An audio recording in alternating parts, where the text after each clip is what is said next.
Okay, you YouTuber, there's my 1997 XR650L Honda with over 35 mods on it, and I'm going to go through them quickly. And in this whole process I saved about 30 pounds of weight, so the bikes should be just a hair under 300 pounds dry. Alright, so here we go. The first mod I want to talk about is the second and fifth gear mod in the engine. The second gear brings it closer to first, which is better off-road. Fifth gear is like an overdrive, so you can have good highway cruising with a lower gearing for dirt. And at the same time, you have to split the cases to do that, obviously. And I put in the XR600 Kickstarter, which requires the XR600R, also the counter shaft, because it's got the extra journal that's ground, because you have to do that all at the same time. And I didn't want to use my old. I was thinking I could OD grind the extra journal on my stock shaft, but the splines were worn at 2150 miles, which is another issue with these bikes. That's pretty kind of a crappy deal. Anyway, so I've got the Uni air filter and also the K&N air filter for the street. I've done the Dave Carbs mod. You can check that out online. I just don't have a lot of time to go into that. And it's been desmogged, desnorkeled. It's got kibble white valves, new. 3-angle valves job, new, fresh bore over, because when I had the engine apart I noticed I'd been burning oil even at 2100 miles, so the guy probably didn't break it in good. So I got a fresh over bore with a Pro X piston, which is a flat top, which boosts the compression probably 9.5 to 10 to 1, which is a point plus over the stock bore, over the stock piston. Another cool thing I've done is this oil cooler right here, which happens to be a Hayden. It's a Hayden power steering cooler. I got it at AutoZone for about 10-12 bucks, and because these things run really hot and the oil runs really hot, and to check that I put a oil temp gauge in right there. I got a aluminum cap off eBay for a few bucks from China, and then I machined it because I'm a machinist, and I put the oil temp gauge in just to keep an eye on that thing, so it really runs good. And then as far as exhaust, I've got the FMF full exhaust. I chose the high flow header because I had one of these on my XR650R, and power's great.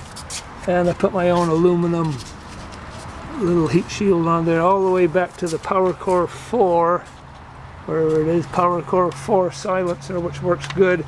Now, also I put the right now this is blue masking tape. I'm bonding on an aluminum cover, and I got one down here. This one's dry, but this one I just did just prior to filming this, and that just because this cover here is you have to have an XR600R cover if you put the Kickstarter in, because it's got the the bearing and the bore and the seal, which the stock one doesn't have, which by the way is aluminum. So this cover here, the clutch cover, saves about a pound, but this tape will come off when it's all dry. And you can see the other one under here that keeps the Kickstarter from poking a hole through the mag cover, the shift lever. And another thing I always do on all my bikes, I always cut this one I cut about a ½ inch off the length of this, because you don't need them that long, because I've been doing that since the 1970s. Because what happens, I've seen guys, and I've had it happen to me before, if you lay the bike down right, just the wrong way, and this shams your shift lever, you can actually bend the shift forks inside the engine. So this is just a way to also keep it from getting snagged in the bushes and so on. And then finally on the engine, I've done my own sprocket mount, because I'm using the Fritzco sprockets, which are probably the best on the market. And because the stock sprockets and spline, it's really a crappy way that these things held on, and the splines really wear quickly. And I've seen guys welding the sprockets on, and it's just absolute idiocy. But there's no movement in that thing at all. And I've got all these collars and this little Belleville washers off of KTM, and machined everything up. It works really well.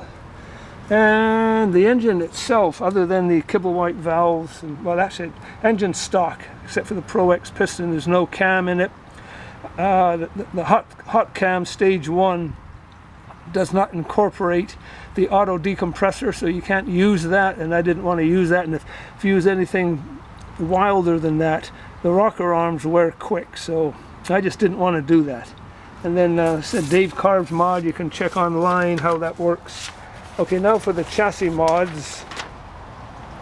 I revalved my own forks, which I've done since the 1980s, and I machined up my own gold valve type base valves down here, and I got finally, after about 3 or 4 tries, I finally got the valving right.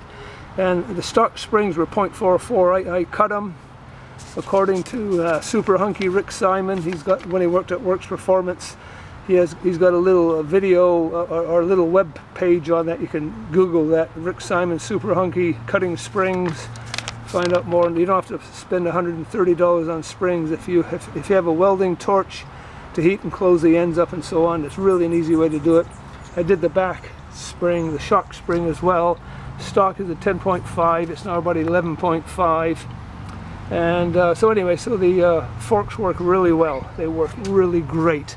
And since I'm on the forks, I'm just going to show you. I got a Supermoto fender on this thing, and it really helps the airflow into the cooling fins of the engine, because what happens is the stock fender is so wide, when you look through it like I'm doing, you can't even hardly see the fins, so that helps, makes them run hotter yet.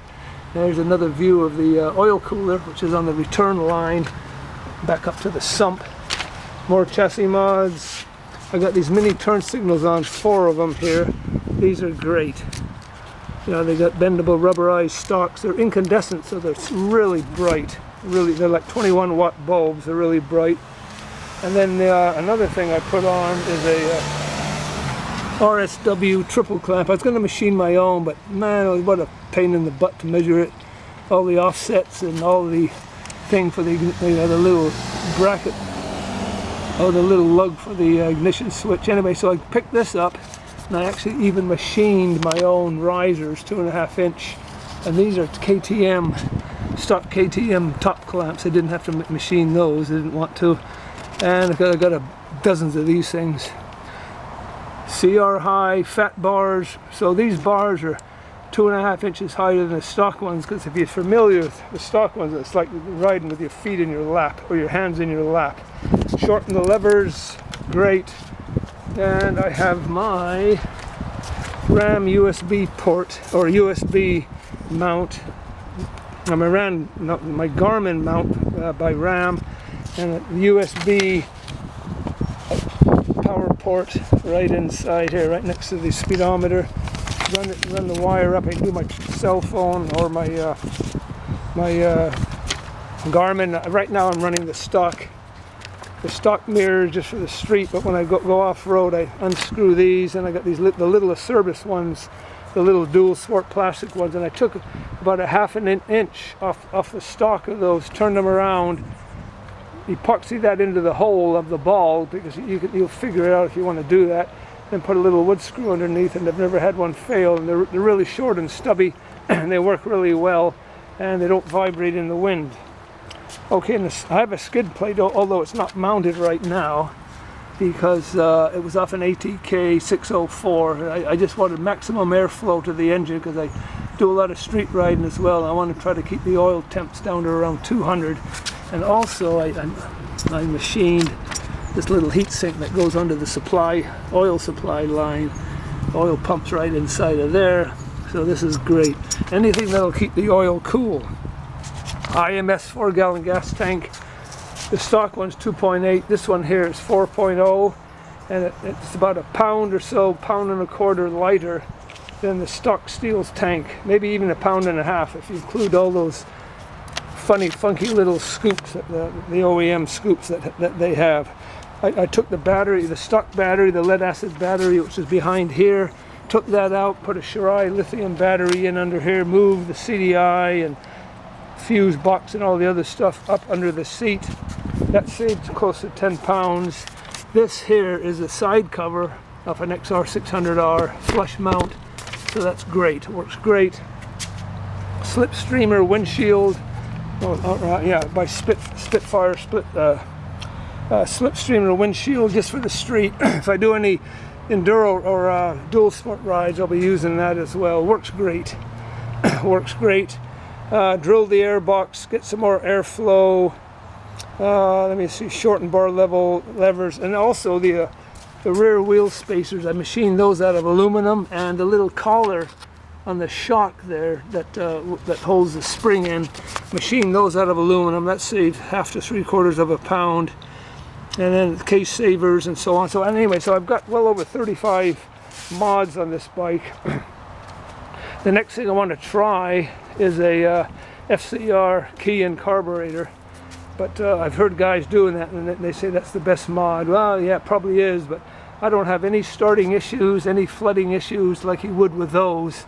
There's no fuel accelerator pump on here. You tip this thing over in the sand, stand it upright, and as soon as you touch the button, it starts. Like, it doesn't have a hot start button like the FCR, because it doesn't need one. But I know you get a little bit more snap, a little bit more, a couple of more horsepower, and I'm willing to try it as soon as I can find a good used one. So that's probably be my next mod.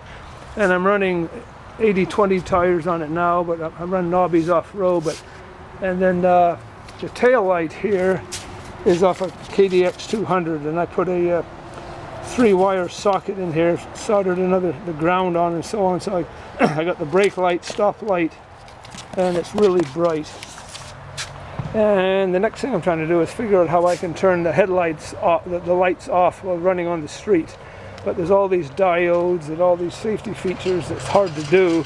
So I figured out how I can do it. I put an old burned out headlight that's got the low beam burned out, so I can put it on low beam during the day off-road, and then in the back I run an LED tail light. It's not as bright as the incandescent, but you know, the incandescents don't like to bounce around in the dirt. That's how they blow the elements. So, and then when I'm on the street, all I have to do is just click it onto high beam, and I've got lights for the street.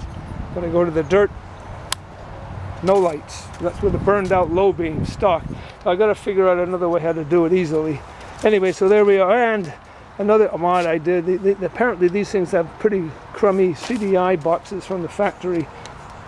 The solder joints on some of them are cold solder joints. So sometimes when the bikes get hot, they won't want to restart. So what I did, I very carefully cut the back off of my CDI box.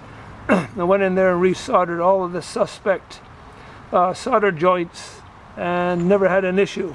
And I've got this thing really hot, never had an issue. Plus, I carry a spare CDI box in the tool bag, because if that thing goes out, you're dead in the water. Anyway, so that's my 35 plus mods, and I'm sure I'll have a dream in the middle of the night and come up with another few. But anyway, check it out, and I hope you find this thing well. Bye-bye.